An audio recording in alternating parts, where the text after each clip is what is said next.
दरभंगा के जिलाधिकारी डॉक्टर चंद्रशेखर सिंह के जिनका अध्यक्षता में समाहरणालय सभागार में मद्य निषेध दिवस पर एक कार्यक्रम भेल।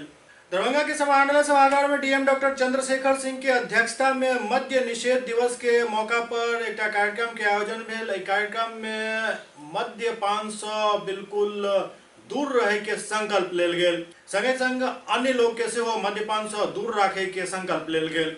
निष्ठापूर्वक संकल्प लेता हूँ कि शराब का सेवन नहीं करूँगा। साथ ही दूसरे लोगों को भी शराब से दूर रहने के लिए प्रेरित करूँगा। और यह संकल्प सभी कार्यालयों में सचिवालय से लेकर जहां आज मुख्य सचिव महोदय की अध्यक्षता हो रहा है, हम लोगों के प्रखंड स्तर तक, थाना स्तर तक सभी कार्यालयों में ये कार्यक्रम आयोजित किया जा रहा है।